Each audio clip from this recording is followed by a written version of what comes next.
In this video, we're talking about Raydium protocol and the RAY token. Raydium is the leading decentralized exchange on the Solana network. In today's video, I'm going to break down everything you need to know about what Raydium does, its different features, its recent growth, its on-chain fundamentals, its tokenomics, and the risks associated with Raydium. And before you watch this video, remember, I'm not suggesting you buy or don't buy this token. I'll do my best to give an honest assessment of it. Now let's get into the video. First, what exactly is Raydium protocol? Raydium is a decentralized exchange, and in fact, it's the most used decentralized exchange on the Solana network. What this means is that you can swap tokens directly from your wallet for other tokens. For example, you can swap SOL for the RAY token, or you can swap SOL for USDC, and there's tens of thousands of other tokens that you could swap using Raydium. And where this stands out, if you've never used a decentralized exchange before, is first off, you can self-custody your crypto and swap it for other cryptos without having to use a centralized exchange, which is a risk vector in and of itself. And additionally, it's powerful because it allows you to access tokens early. For example, a lot of tokens that are on exchanges first start out on chain. But if you're looking at investing in Raydium, you probably know a lot of that already. And so why does Raydium stand out? Well, like I said, not only is it a decentralized exchange, but it's the largest one on Solana. And by some metrics, it's one of the largest ones, if not the largest, in crypto at the moment. If you look at total value locked, that's basically liquidity on the exchange. That's deposits into Raydium's liquidity pools.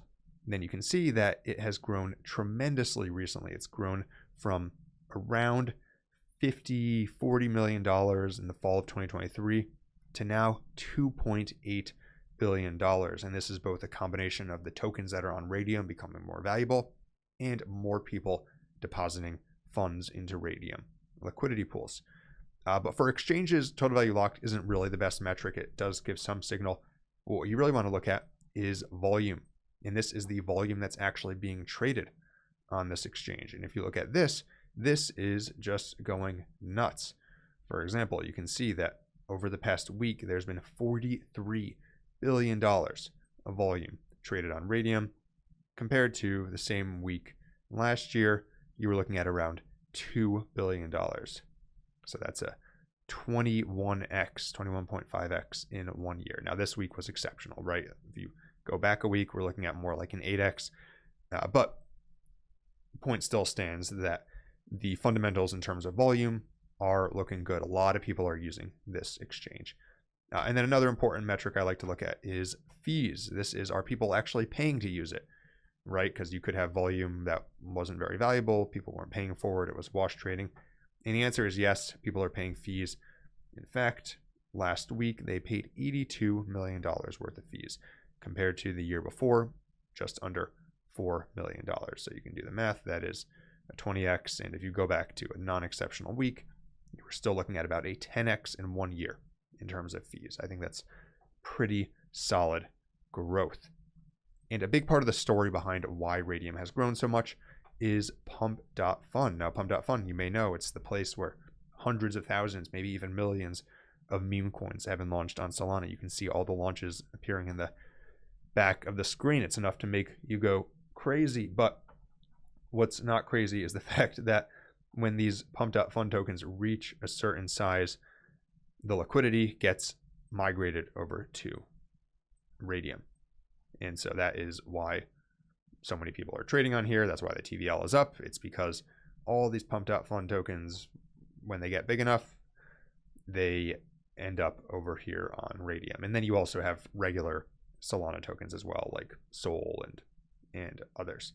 But if we look at the liquidity pools and look at the highest volume pools, for example, we can see there's a lot of meme coins on here. Now, not all these are Pump.Fun. You have the Trump coin, the Melania coin. Those were not Pump Fun. But if you went down, eventually you would start to see a lot of Pump.Fun ones that had broken out of the Pump Fun site itself. Another feature that Raydium has, which I think is still new but has a lot of potential, is their perp DEX.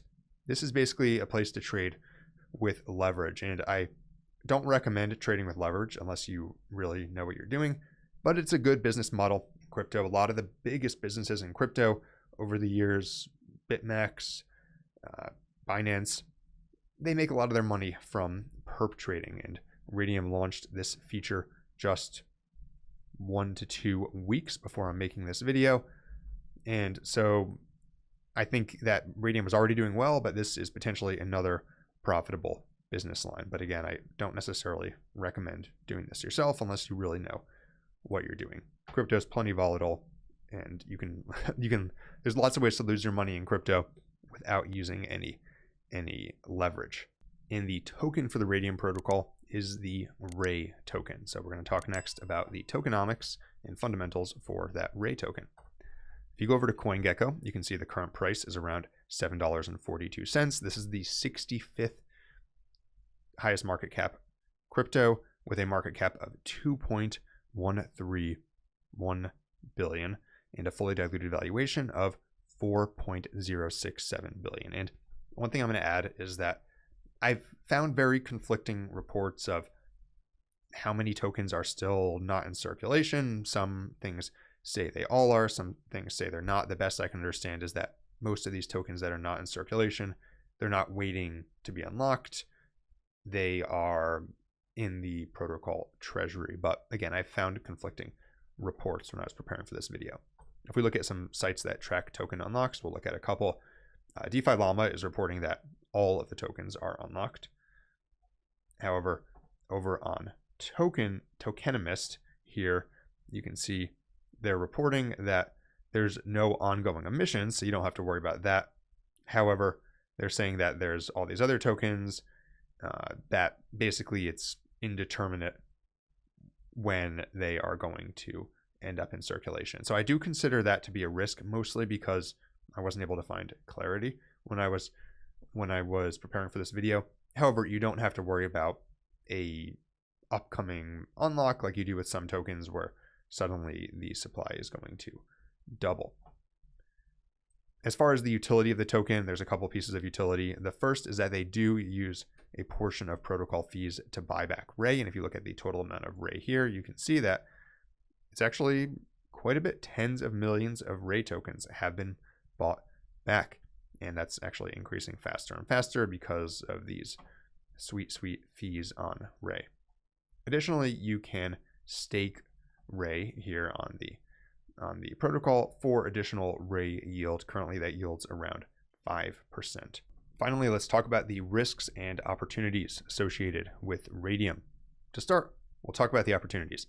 The opportunity is that Raydium is the leading DEX and in some ways the leading application in the entire Solana ecosystem. Solana is one of the fastest growing ecosystems in crypto, and Raydium is capturing a lot of value because people are coming to Solana to trade. Trading is what most people do in crypto.